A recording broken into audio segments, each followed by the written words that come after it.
Semuanya, Mitra Media kembali menyapa Anda dengan saya Agatha, dan saat ini saya sudah bersama dengan narasumber yang merupakan anggota Bawaslu Kabupaten Minahasa Tenggara, Bapak Mario Lontaan SPD, yang merupakan Koordinator Divisi Hukum Pencegahan dan Humas Bawaslu Kabupaten Minahasa Tenggara. Bagaimana kabar Pak? Luar biasa baik. Oke, puji Tuhan. Oke Pak. Berhubung ini sudah dekat dalam tahapan pemilu, ASN di sini memiliki peran untuk menggunakan hak pilih mereka. ASN memiliki hak politik untuk dapat menggunakan hak pilih mereka ini dalam pesta demokrasi nanti, Pak. Nah, namun kita lihat bersama hak politik ASN ini tidak seperti orang awam, karena mereka itu memiliki batasan untuk tetap netral dan tidak partisan dalam semua tahapan pemilu. Nah, menurut Bapak atau dari kacamata Bapak sendiri, dalam menjelang pemilu tahun 2024 ini, apa itu netralitas ASN dan juga mengapa diperlukannya netralitas ASN? Untuk menjelang pemilu di tahun 2024 di 14 Februari, netralitas itu ASN itu sangat penting untuk sebagai integritas mereka sebagai pelayan publik. Namun secara hak politik mereka masih tetap ada untuk menentukan calon mereka, untuk menentukan hak pilih mereka juga masih ada. Mereka berbeda dengan TNI dan Polri yang sudah dicabut hak politik mereka. Nah, di sini mengapa netralitas itu harus dimiliki oleh ASN? Karena mereka itu sebagai pelayan publik, integritas mereka harus dijaga agar supaya mereka itu menjalankan tugas-tugas dan fungsinya sesuai dengan aturan mereka, sesuai dengan apa yang menjadi tugas dan fungsi mereka sebagai pelayan publik. Oke Pak, apakah ada kendala-kendala dalam pengimplementasiannya di lapangan dari Bapak Mario sendiri? Kendalanya di lapangan sangat banyak untuk terkait dengan netralitas ASN ini, karena sebagian besar menyangkut mengenai masa depan mereka juga dalam karir, seringkali terjebak dalam situasi politik praktis, sehingga memobilisasi baik itu secara terang-terangan ataupun secara diam-diam, mereka memobilisasi pilihan-pilihan mereka. Tak kalah juga banyak yang begitu berani untuk menyampaikan pendapat pilihan mereka di depan publik. Seharusnya itu yang harus mereka perhatikan sebagai ASN, agar supaya hal-hal terkait dengan integritas mereka sebagai pelayan publik bisa terjaga. Terkait mobilisasi itu banyak yang ingin mendapat jabatan, karena ini bersikap politik, otomatis kepala daerah itu dah lahir dan datang dari partai politik itu sendiri. Dan sementara untuk menunjang tugas mereka, karir mereka ke depan, seringkali mereka terjebak dalam situasi harapan untuk memiliki posisi dan jabatan, sehingga netralitas mereka dipertaruhkan. Jadi mungkin itu.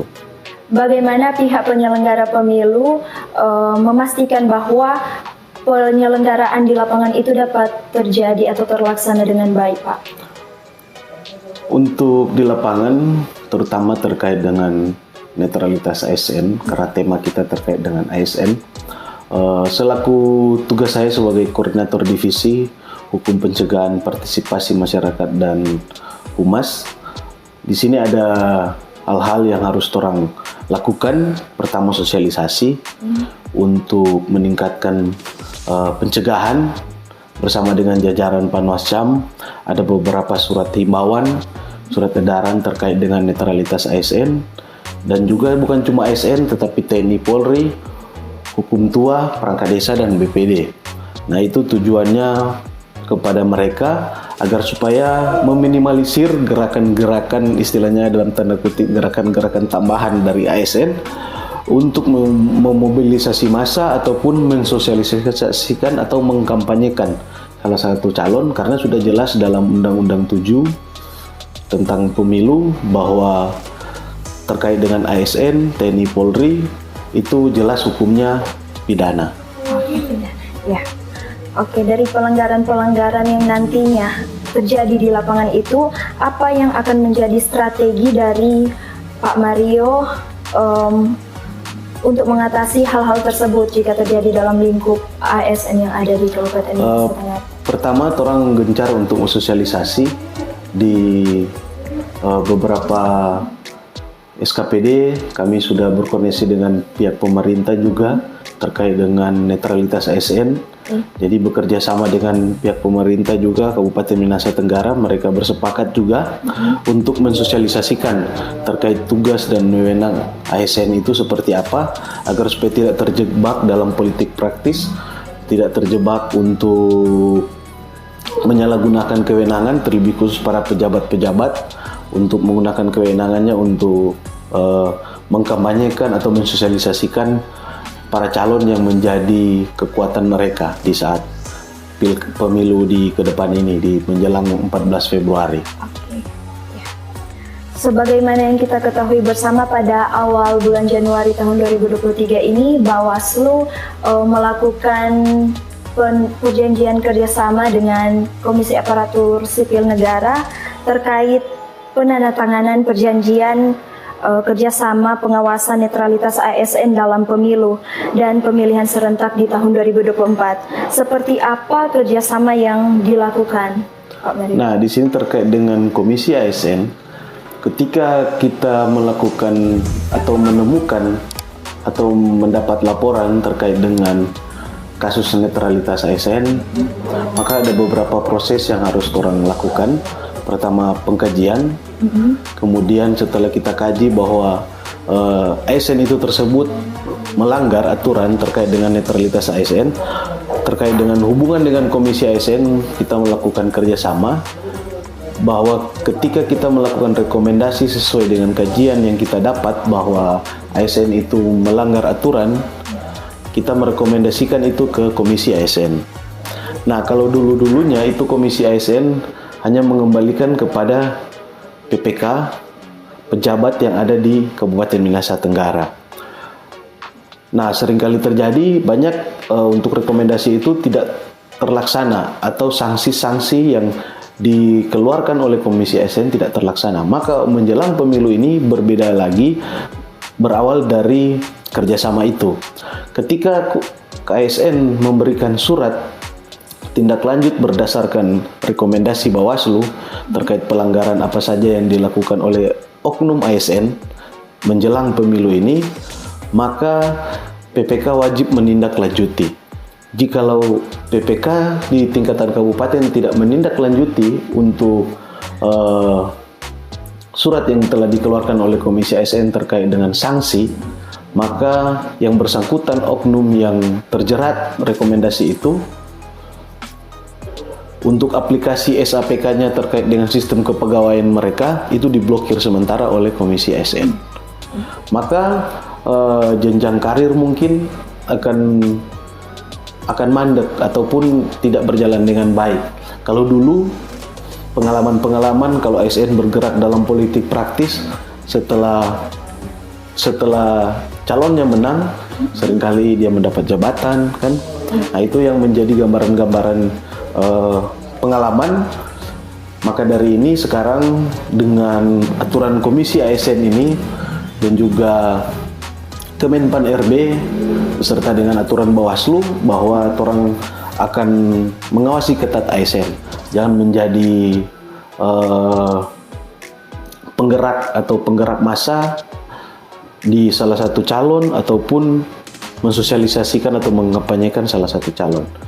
Jadi tindaknya sangat tegas, sudah jelas sesuai dengan peraturan KSN. Jika rekomendasi itu tidak dilakukan oleh PPK, maka ASN itu tersebut diblokir aplikasi SAPK-nya.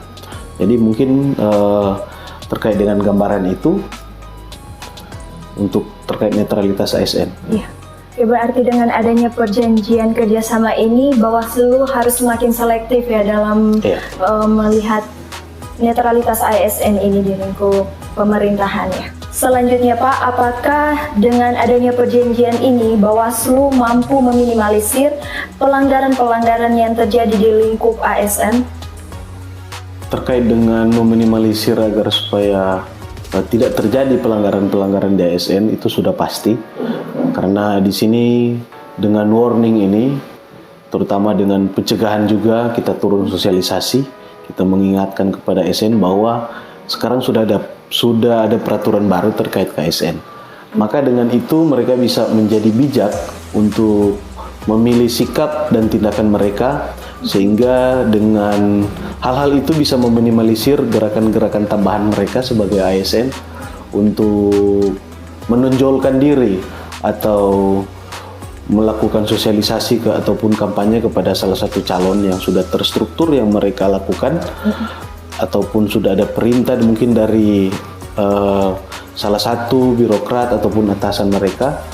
Dengan adanya aturan itu bisa meminimalisir bahwa sudah jelas mereka diatur, integritas mereka harus ada, sehingga hal-hal yang menyangkut netralitas ASN bagi mereka pegang betul-betul sesuai dengan integritas dari mereka miliki masing-masing.